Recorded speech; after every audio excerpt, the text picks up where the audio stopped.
think we have to start. And welcome and good morning, everyone. My name is Philip Eriksson, and I work as a sound designer at EA DICE in Stockholm, where I've been for like 4 years, worked on both Battlefront titles and Battlefield. And during this talk, I will talk about the sounds for the heroes of Star Wars Battlefront II.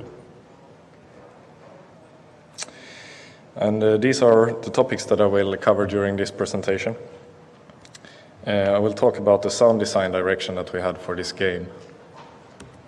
And I will go through some challenges that we had during this production. I will show a lot of examples, both video and sound.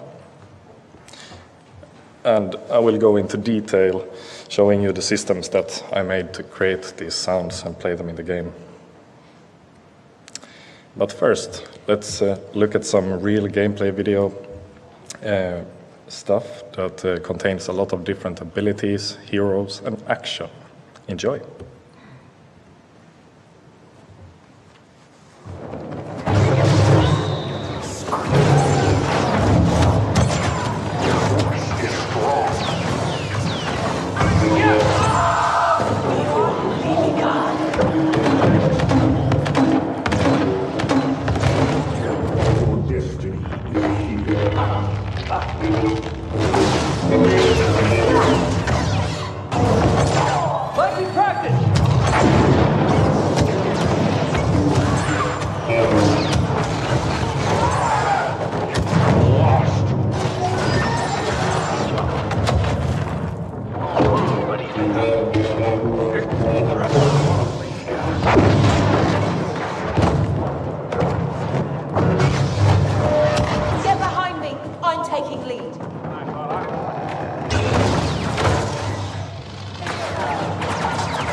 Yeah.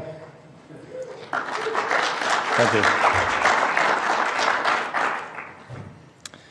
So, the sound design direction that we had for this game was we wanted to try to get as far away from the game sounding gamey and let it sound more real, believable, immersive, and really put you in a galaxy far, far away. It was of course, the most important thing to stay true to the Star Wars universe and make the game sound like the movies. We wanted to support the stories and create feelings and enhance the characteristics of the heroes and the villains. And it was very important for us that it sounded like the sounds were actually created in the world, interacting with the materials, the different environments and the characters, like the newer Star Wars movies, for example, Rogue One. And this made the soundscape feel a bit more realistic and a bit grittier, although we at the same time strived to make a very clean and dynamic mix and readable for the player. Some challenges that we had. One of the big ones was mixed eras. We didn't only have the original trilogy, the prequel trilogy, and the sequel trilogy. We also had stuff from the cartoons, and you could say that we also created a new era with the single-player story with Iden. And we wanted these to sound different from each other and make their individual contrasts stand out, while still treating them with the same philosophy to make them fit into the shared soundscape. In order to handle all the abilities and the scope for this project, we needed to create smart solutions that would help us deliver fast but still maintain high quality. So we created some versatile systems that could handle many different types of ability sounds. And these sounds, they shared strategies And this system made it a lot easier to iterate, and you could do both general changes to all abilities as well as individual tweaks per sound. And this really helped both the design process and maintaining the sound throughout the project and the mixing stage. We also wanted to focus a great deal on the gameplay feedback. We created the mix that was less compressed and clean and a lot more readable, with clear distance feedback and directionality and other important gameplay indications. So as I said, the mix was less compressed and it left more space for each sound, and it was easier to give the power to a sound where it was needed. We also made distant content for all the abilities, and they are affected by the environment where they are created as well, where the sounds are created. And we also do a thing where the enemy sounds are higher in priority and louder than your friendly's sounds. We also really tried to focus on making different perspectives. So, for example, when you are being affected by an ability, that was something that was important, and also dealing and taking damage so that you got feedback from that. We also, in the sound design, wanted to create clear characteristics between the heroes and the villains, as well as an individual character's own sound signature, so that you could easily spot enemies. One thing that is very hard when working with Star Wars is the lack of variation, and also the gameplay abilities being different from the reference in the movies. And we always try to take the reference from the movies and try to expand, find elements and recreate sounds, and a variation and perspective, but still keep the character of the reference sound, but just making it fit gameplay, basically. Sometimes there was no reference or very vague reference in the films, but we needed to use the same recipes to make them fit into the Star Wars universe. Lucasfilm, they also wanted to approve some of our sounds, and something that was very important to them was that the Force sounds didn't sound too magical, too techy, or too similar to Marvel. And we tried to use the same principles as Ben Burtt, Matt Wood, and David Accord to get the same feeling.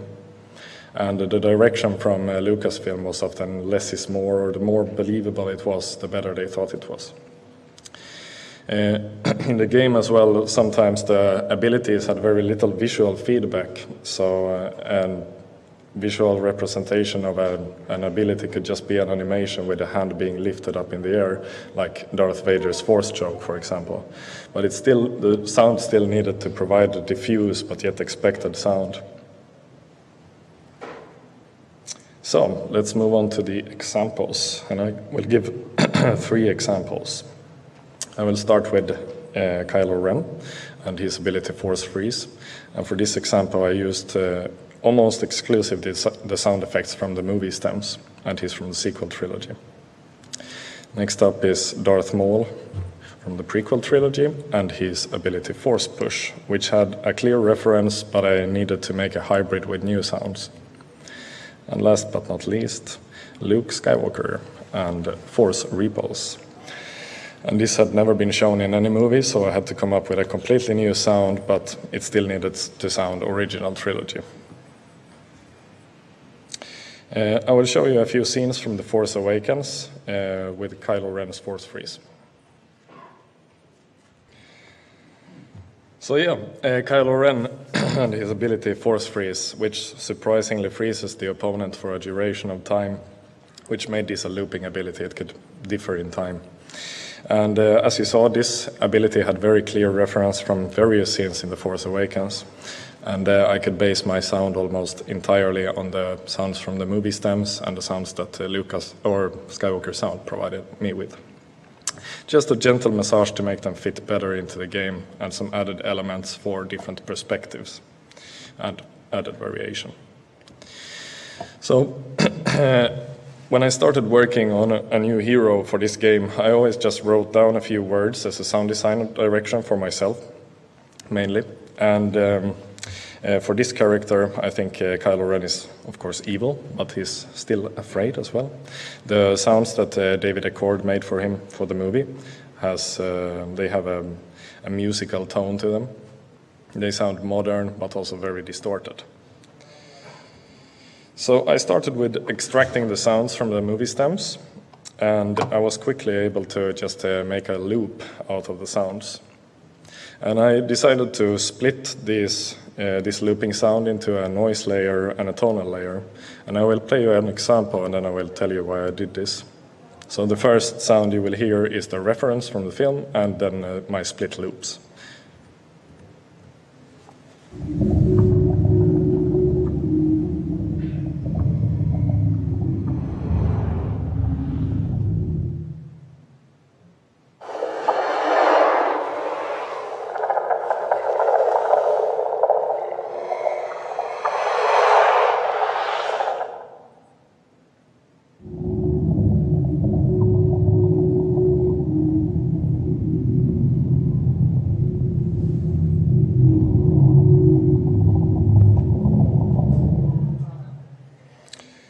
So why did I do this? Since I split the loops, I could play them in two different samplers, and I could have set them in time from each other. I could also apply different randomization like LFOs and the pitch and the amplitude, and just make a lot more randomization with quite short loops. And I could also route the tonal bass layer into the subwoofer or the LFE channel without making the crisp noise layer unclear. After this, I needed to find some more variation for these sounds that I had extracted. But I, of course, wanted them to have the exact same feeling as the rest of the sounds.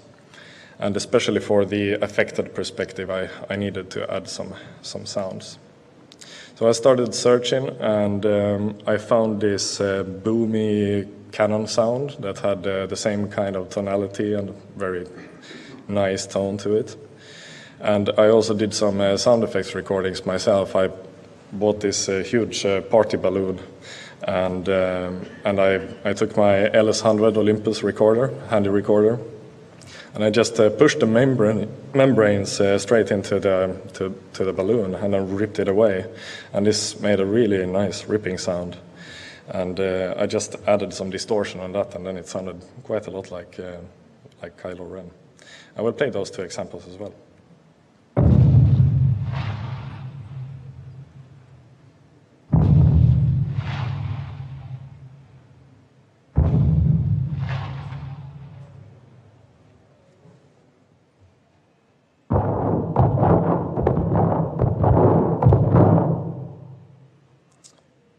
Yeah.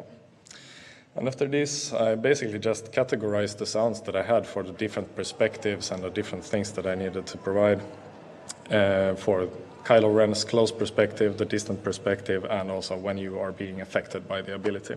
And this is how it all sounds. I will play the singles sounds first and then a combined variation.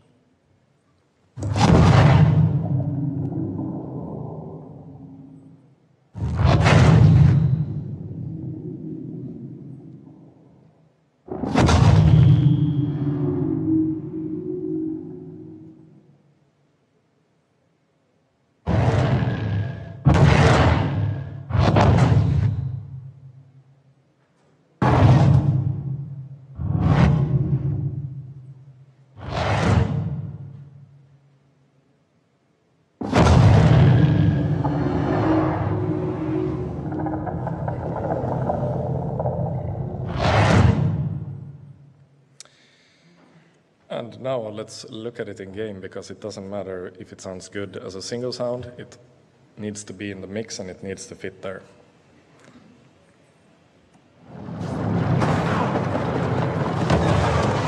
Target detected.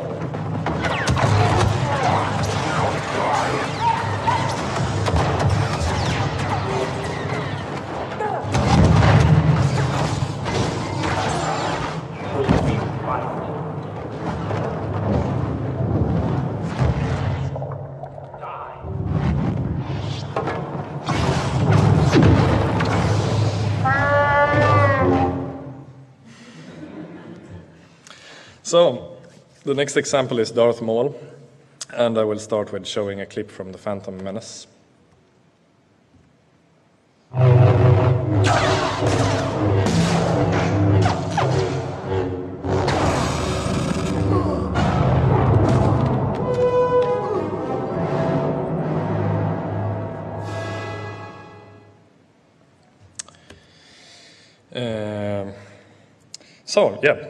Darth Maul from the prequel trilogy, and this ability, Force Push, had a clear reference, as you saw during the fight with Obi-Wan Kenobi.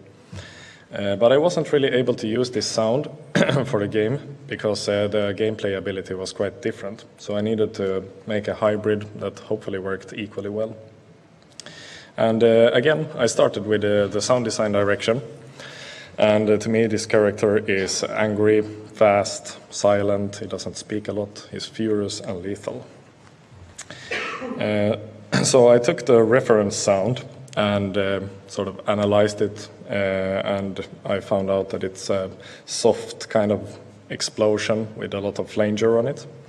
And I wanted my sound to also keep that character, of course, but I wanted it to sound a bit more 2018 and a lot more punchy.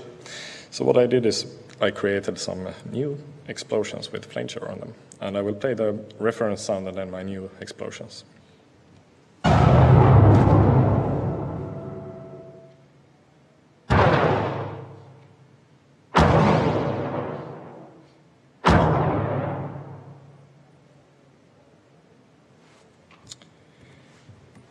And to be honest, when I started making this sound, I had a bit of a struggle to find the way and really know what I wanted to create. So at DICE in my studio, I always have an SM58 microphone just lying on my table, so I can always grab it and just make sounds with my mouth and stuff. So what I did was that I booted up the game and just performed a sound with my voice. And this is very silly, but it helps, and it makes just your thoughts or your sound that you have in your head, you can get it into Pro Tools or whatever in a very sort of fast way. And then you can start taking it apart and replacing it with other sounds. I will play you the recording that I did, and you will hear that it's actually not that far from the from the final result. Yeah, yeah, yeah.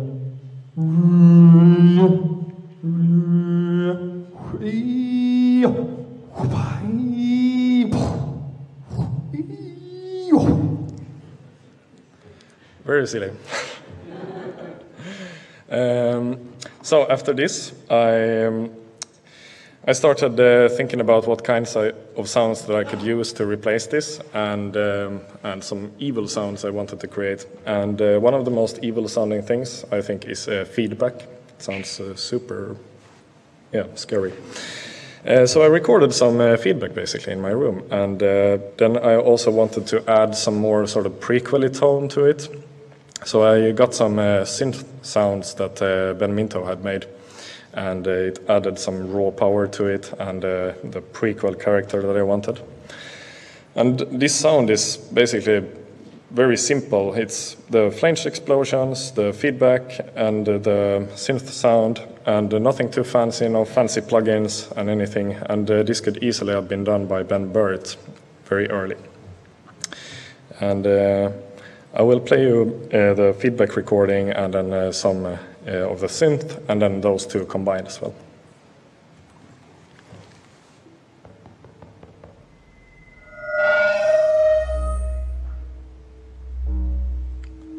This is probably very nice for you who are hungover as well.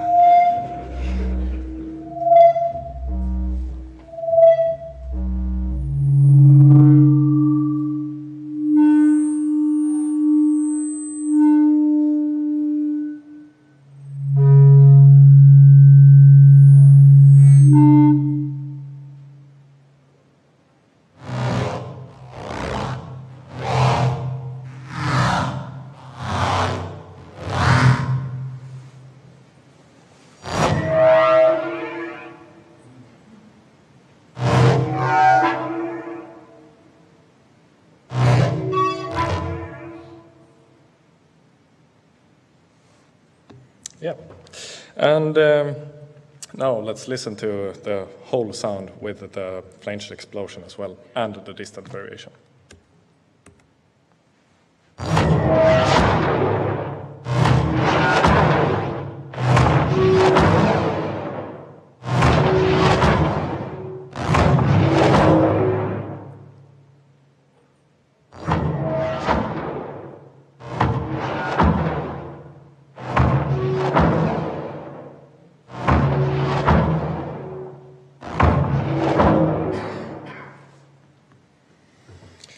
And let's look at it in game again.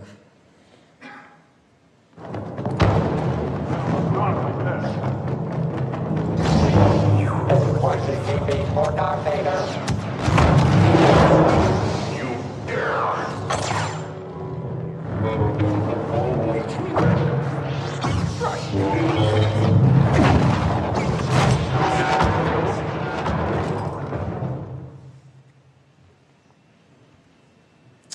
And my next example is Luke Skywalker, and since this ability doesn't exist in any movie, I will start with showing a clip from the game as well.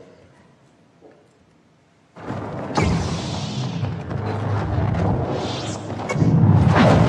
all move together!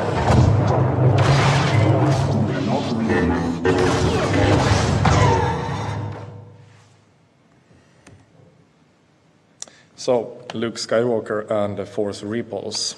And as I said, no reference at all from anywhere. So I had to come up with a completely new sound, but it still needed to sound very much like Star Wars, Luke Skywalker, and just expand the universe in a respectful way. And my sound design direction for this guy was powerful, trustful, dominant, natural, and humane. And I started with doing some sound effect recordings for this ability, and I wanted to record some earthy tones, some sort of air sounds, and the force from the ground, because this ability basically has a charge up where the ground starts rumbling or like an earthquake, and then after that you have the force repulse explosion, and for that I recorded some slinky. And I will play a few of the sounds that I found. Found a baby alligator sound that I pitched down a lot, which sounded quite cool, and then some of the slinky stuff as well. And I also used my balloon for this, for some air crackles. So yeah, let's listen.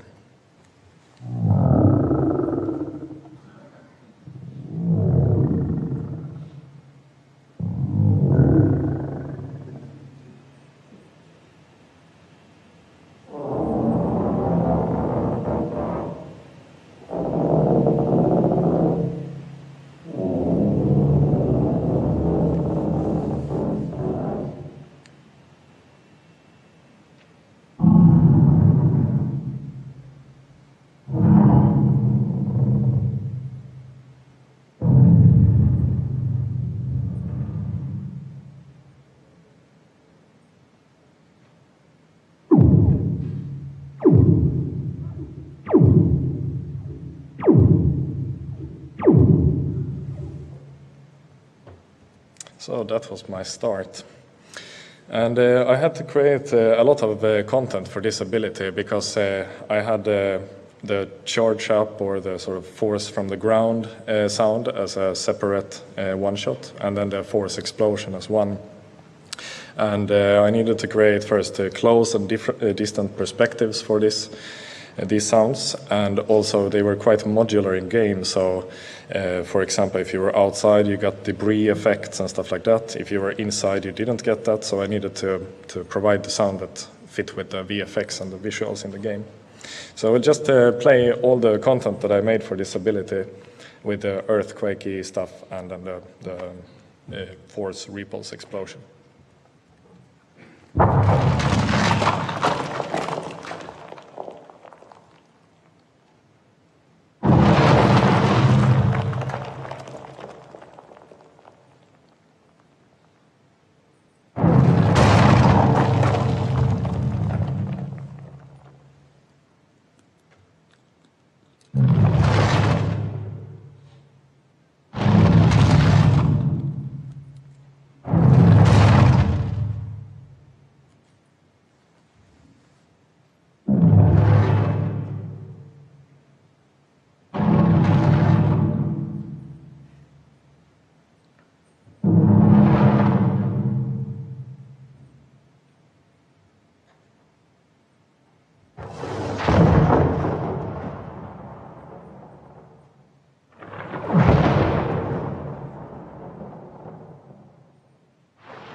Let's look at it in game again.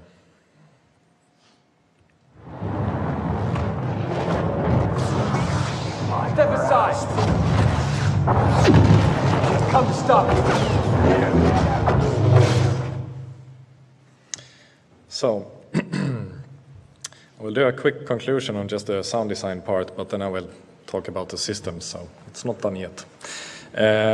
The sound design direction, I think, really helped making the sounds, especially in an early state of the sound design, just to find the right path. And it feels like it's always good to think and search with an emotional direction in mind. The movie stems and the sound assets that we received from SKYWALKER Sound were extremely helpful. Even though we had to add a lot of sounds and change them, it's provided us with a very good guide and also with a solid base. Unique sound effect recordings to try to find and record what is actually needed for a specific ability and tailored for a specific ability.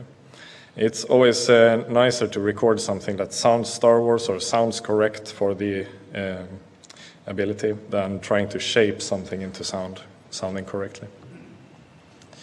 Less is more. The more in world and the more natural the sounds were, the better they fit the soundscape, it felt like. The basic sound design technique that we used made it feel like we were just an extension of the creators of Star Wars from the beginning. And the vocalization sound design really helped. I will definitely use it in the future as well. So let's move on to the systems. So for this project, our general philosophy was to make master patches. So we made master patches for explosions, blasters, starfighters, hero abilities, all the big categories. And we had a lot of sounds to make for this game, so we needed to create solid shared systems to be able to handle the large amount of sounds. And for the last Battlefront game, we made a lot more unique solutions, but we couldn't really do that this time. And this also helped keeping consistency. So the sounds were more consistent, and also between different sound designers, since we all had to work on different parts of the game. Also, these shared systems, a lot of sounds, they share sounds as well, so it wouldn't really make sense to redo that logic for each sound and tweak it every time. And this also helped the mixing process, because we could do general changes to the whole category of sounds, or otherwise just go in and tweak individual sounds very fast. And we had a thing called a sound patch configuration. So each sound had a sound patch configuration which inherits properties and parameters and values from the master patch, but it lets you switch out the sound assets that are used, even the ones that are shared actually. And you could enable and disable various layers, and you could tweak chosen properties from the master patch, but still maintain the foundation of it. So this is the master patch for hero abilities, and I will just quickly go through and tell you what these red boxes are, and then we will zoom in and go into detail what they could be used for. So this is a SFX layer, an add-on one-shot layer for the main force element. And this is the main force element, also a one-shot. And this is the loop SFX layer, an add-on layer to the main loop part. And this is the main loop part.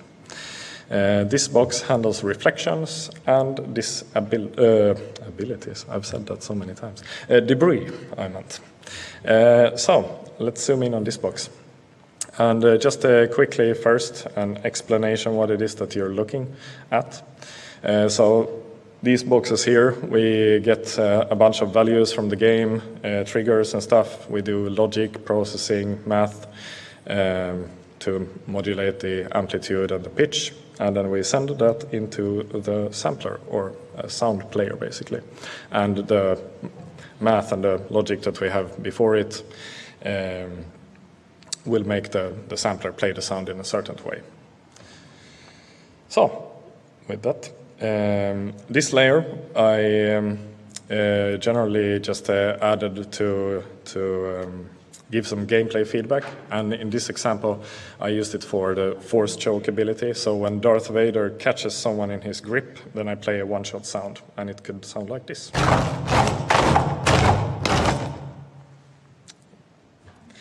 Let's move on. The force main element, and this consists of 3 samplers, one force close, one force tail, one force distant. And the tail one is for the looping abilities if I wanted to play a stop sound or a deactivate sound or something like that. And I didn't need to have a distant one of that one because it felt like I could instead just fade out the loop on distance. I will play you an example from Force Lightning. Let's start with the Force Close.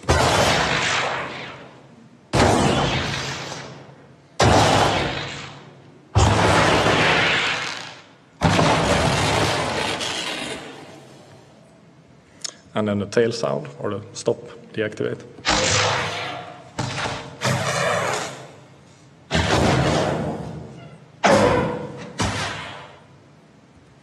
And a distant variation.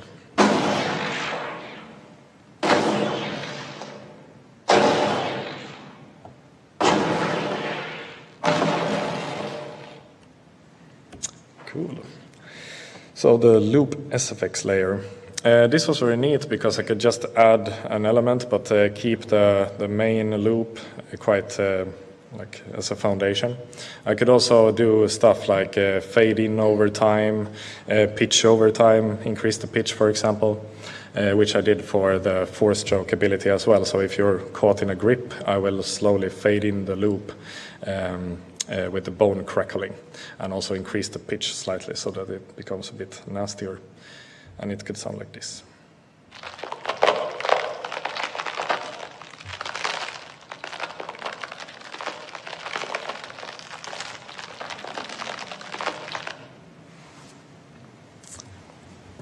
And the next layer is the main loop layer, and it consists of 2 samplers, and they could fade in and out of each other seamlessly, depending if you're running towards the sound or away from the sound.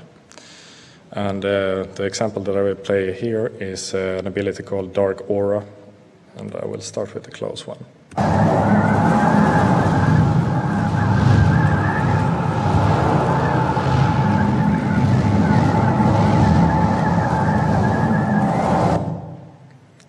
And then the distant.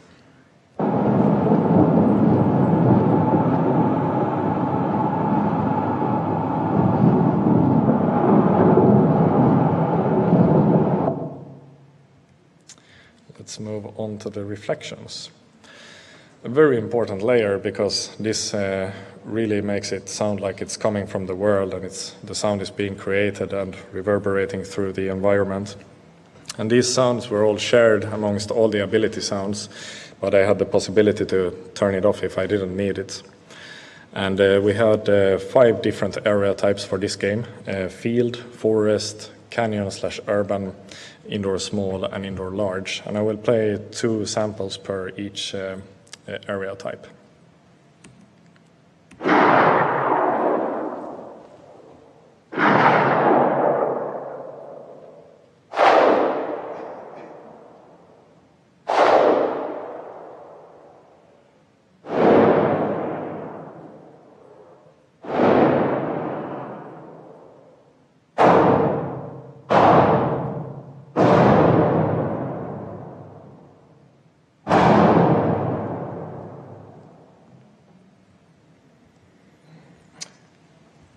The debris. These sounds were also shared amongst all the ability sounds, and the same as the reflection, so I could just turn it off if I didn't need it. And we had a lot of different debris sounds for different materials, but I will just play 3 of them: rock, snow, and vegetation.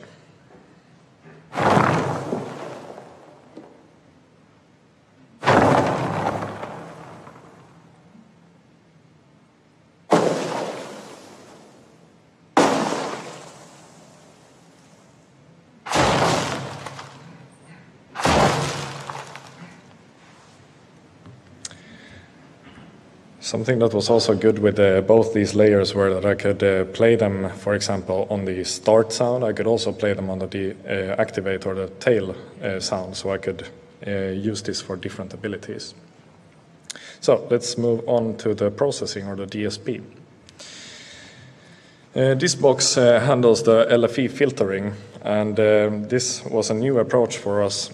In previous titles, we had always had a specific sample playing for the LFE, but this was a bit more costly. You needed a specific sampler for the LFE, and it could also cause phase cancellation and stuff like that. So we tried this approach for this game, and I think it worked out really well. We could also, for example, ADSR the LFE send so that we didn't rumble too long in the LFE to keep it clean. This part is the distant filtering, and this just helps gluing the close sound to the distant sound, and also then after a while on further distant, making the distant sound even more distant. And this part is a slapback delay that we do with the raycast. So we have 4 raycasts on the player, and so this raycast calculate the slapback or the delay time, and this really helps gluing the noisy reflection layer to the more tonal force layer. So I just route the force one shot, for example, through this. And this is, of course, depending on the environment you're standing in, you will get a different slapback in quad. And this part is a flanger, and this I mainly used for the looping abilities. So on angular velocity, when you move your character, I add a slight flanging effect just to make it get some variation, and also it sounds a bit more Star Wars. So. And these are the outputs. The LFE output in the top, the object output placed where the sound is created, and last, the flat slapback in the quad. And as you see, I didn't show you the whole patch actually, so there is a big block over here that I need to go through before we're done. And this is also extremely important. It's the cam shake and the pad rumble, or the sound-driven cam shake and pad rumble. So I could shake the camera and add pad rumble to my abilities, and this really helps making them powerful. And I could also, with this one, do it on the start sound, on the stop sound. I could also do a slight cam shake throughout the looping ability, for example. And just to make it a bit more clear what I meant with the sound patch configuration. So we looked at the master patch, and then I take all these values and parameters and shared sounds and stuff, and the sound patch configuration inherits those things in this view that you see. So the sound patch configuration. And I could configure chosen parameters, and this sound patch configuration have sound slots, so I could switch out the sounds, even the shared assets, if I just wanted to change one of those. I could enable and disable various layers, and this also made it a bit more optimized. And this was also where I could start and stop various layers from each other, offset from each other. I could do the cam shake per sound. And since I can't go into too much detail, I will just show you a picture of how it looks. And then if you are interested in more, you can look at the GDC Vault. Martin Loxton from Frostbite Audio had a presentation about it. And the presentation is called Smart Sound Design Using Modularity and Data Inheritance. So I will show you a few clips of how the area types work in the game, and the materials as well.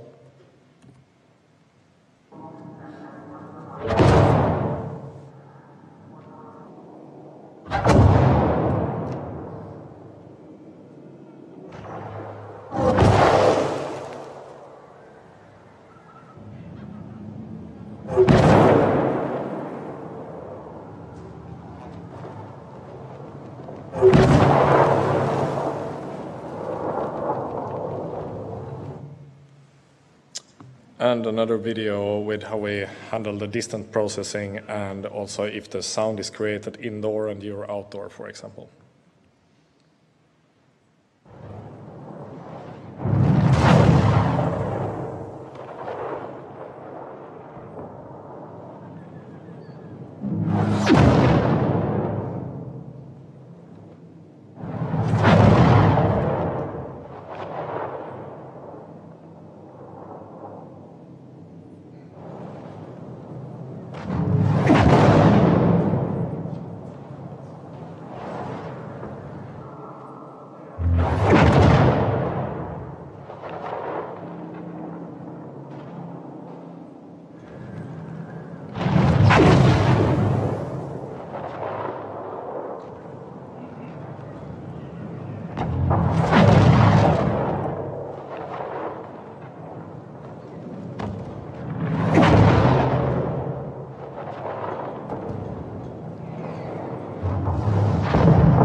So let's summarize.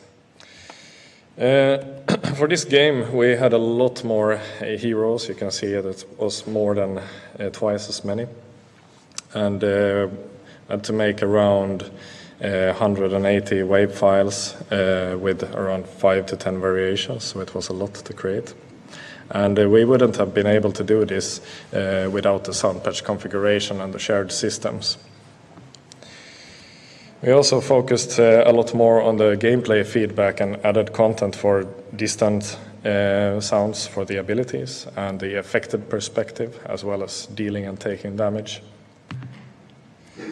And we took one further step in making it even more in-world, and with the debris and the reflections and the raycast-driven delay. And the mix was a lot less compressed, as I said, more focused and a lot more readable for the player. And this was a big improvement from Star Wars Battlefront, the first one.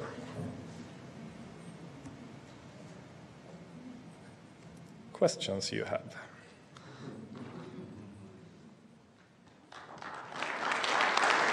Thank you. So, let me get started. I have a few. Nice. Let's see. Maybe somebody has the question already ready. Hey, great presentation and great sounding game. I enjoyed it a lot. I played it. For the indoor and outdoor, are you marking this up manually or you're detecting this procedurally? Yeah, we are marking it manually. Oh, cool, cheers. With areas. All right. So, now I got it. You mentioned that there was very little visual feedback for the abilities and that Lucas didn't want it to be magical. Yeah. How did you do that with the gameplay guys and you to make sure that it was still readable? Because I imagine it was especially hard for the game designers to make sure that even though there's nothing visual there, that the mechanic was clear. Yeah. That was a hard question, actually. Yeah, I'm familiar with it. Yeah. I'm not really sure, actually. Like, I collaborated with the game designers a lot, so sometimes maybe they didn't actually need to have a super visual VFX for anything because the sound could provide that sound, and you could easily know where it came from and stuff like that. And I think also Lucasfilm probably wanted the VFX and the visuals to be quite sort of down to earth and simple as well, in a way. Of course, there are very sort of magical looking things as well. But yeah, I think it was just a combination. So if we could do it with just the sound and the animation, it worked. Was it something that you gameplay tested a lot and did you iterate on it like that? Yeah, absolutely. Yeah, we created a lot of abilities that we sort of scrapped as well and just had to start over. So it was, we were playtesting a lot and just finding the right path. And on a question about actually the relationship with the gameplay guys and the visual guys, because you mentioned that the sound was driving the camera shake, yeah, which from a perspective of making it really work, sounds like a great idea. But I can also imagine that some of the people in the design team or possibly on the visual side might have a bit of a problem with the sound team being responsible for the actual camera. Yeah. So how did you handle that? Did they have some control over it after you guys, or did you just... No, it was just me basically, but of course I also showed them what I did, and they also do some cam shake actually, but this was more for like the actual moment where the sound is the biggest. But it's very hard with cam shake, especially because some people don't like it at all, and of course it can prevent very fast gameplay. But it really does make a difference for the feel of the ability. So we just found the right path, and not too much, but we didn't overdo it either. So. Was that only for the multiplayer, or was that also for the single player campaign? Also for the single player, for sure. And you mentioned that you couldn't have the unique solutions that you could on the previous project. Was that simply because of the scope increase and the same amount of time, or was it? Yeah, we had a lot less time, and we had to create a lot more sounds. And we tried to make shared systems for the first one as well, but after a while it was like we had a lot of new gameplay features and stuff like that, so we just had to make it. So we made a lot more sound patches with specific logic in them. But this time it was like, okay, so we have at least stuff to base on, like the first Star Wars game, so we could make those systems shared and just improve on those so that we could use them more easily for different kinds of sounds. Cool. Thanks. Thank you. Hi, thanks so much for the talk, and like great talk, great sound examples as well. I have a curiosity about the close and distant perspective specifically in terms of the asset creation. Yeah. So as a process, is it more about finding different sounds to work from, or is it more of a processing thing that you do within your DAW, or is it a mix of two? Or? It's a mix, of course, but for example, the explosions, like a real explosion, it will sound different depending on how far you are from it. So I always try to completely change those sounds, for example, but also try to just, with the plugins and stuff, modulate or like create the sort of a real world behavior for, I mean, some of these sounds are quite strange, and there are not like a recording of these on distance, so I had to make something that worked. But yeah, we do try to change a lot of sounds so that they sound distant. Thank you. For the filtering LFE technique, was it really just using the filter as a crossover, or was there any additional massaging, processing to optimize the effect? It was a crossover. So, okay. Yeah, exactly. Cool. And then we did some, we don't send the full sound into the LFE, we can just send like a little bump of it, so we can do like the attack. We don't have to rumble it all through the subwoofer. Terrific. Thank you. Hi, so thank you for the talk. I have a couple of questions.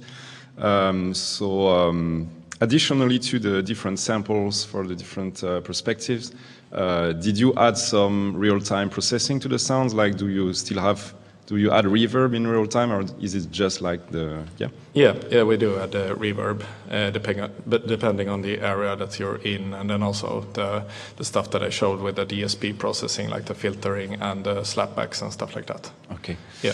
And did you have variations for like when you're playing a certain hero and when you're against a certain hero, or is it exactly the same sounds in both cases? What do you mean exactly?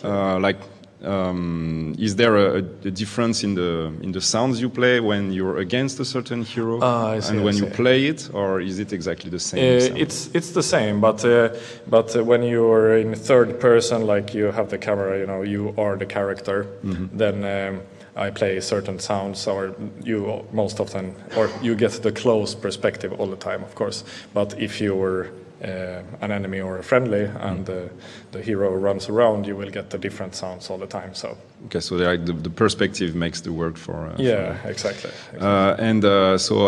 Some sounds are really long, have a pretty long tail, especially like Luke Skywalker's. You can hear the echo in the distance. So what happens to that kind of stuff when you have the full mix and everybody's like firing and etc.? Yeah, I mean, you can't do that for every sound, but it glues the mix together as well and makes it just have a sort of depth to it. But that was quite a specific case. That was very long, but it was a very powerful ability, and I wanted it to sound big, so then I made it big.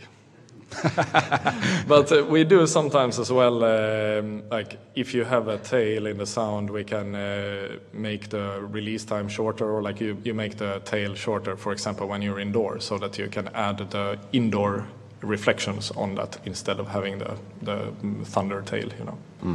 But is it something that you drop, for example, if you have too many person firing and some explosions, so maybe you don't want to hear the tail that time? Yeah, I mean, our HDR system does that for us, basically, and also some scoping. Okay, and last one, so you work, your custom audio engine is like, you work 100% in it, or do you? Yes. Okay, yeah. So there is no whys or no, stuff like that? Not at all.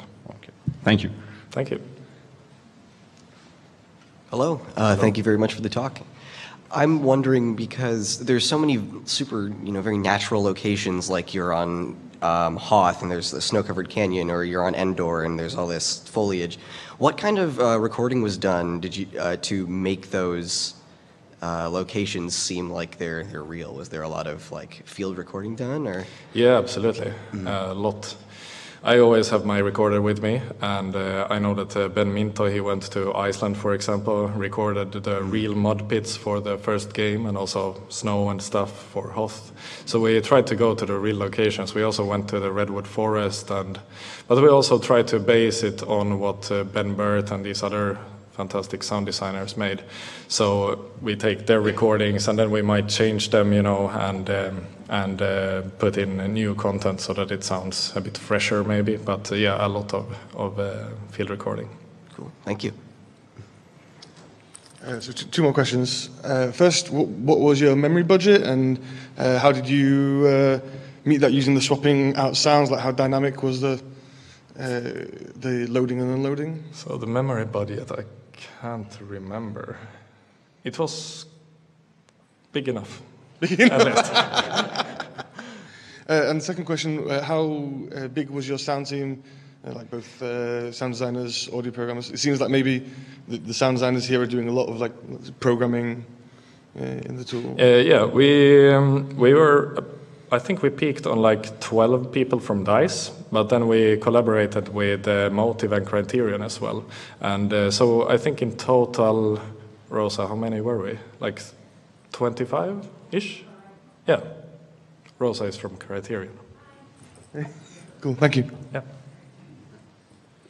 Hey, excellent sounding stuff. I had a question about the dynamic mix. I didn't see any nodes in your master patch that sort of alluded to an HDR system or the mixing, and I would imagine with all the force powers in the low end, the clutter of the mix had some challenges. So how did you address that kind of dynamically in the mix? Yeah, so we do the HDR, we set the loudness or the priority of it in the outputs. So there are no nodes for it, basically.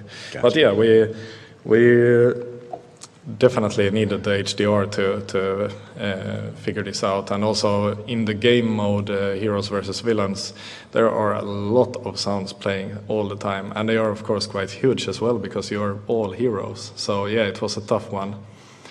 Gotcha. For sure. But it helped a lot with the HDR system. Cool. That I can tell you. Thanks. Hey. So for every power, how many baked variations of every sound would you make for one perspective? I think, yeah, as I said in the conclusion, I think I made around 5 to 10 variations of every sound. But then, of course, there were cases where I had a lot more sounds, or I just found a lot more variations, so then I could create that. So some sounds probably had, I don't know, 25 even. And so it could vary a lot, but that's sort of the ballpark of how many variations so that you don't get too much repetition. And as for one power, how much time would you spend making just one power? A day, 2 days? Yeah, I think like a day or something. Sometimes I had to redo, and of course I iterated on it, but yeah, I would say maybe a day. All right. Or Thanks half a day sometimes when it was quick. And a lot longer sometimes as well, but yeah. Reverb-related questions. So for reverb, are you guys programmatically sort of generating your reverb zones, or are you hand-tuning those? And how many reverbs are you running?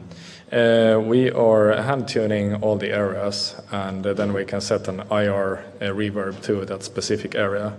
And we can, I think we can have 3 IRs playing at the same time, but that's of course extremely costly. Right. And also they can't be too long, because I did that once and I had a crash and people were angry. It sounded very good, but the game crashed. Thanks. Yeah, thank you so much for coming.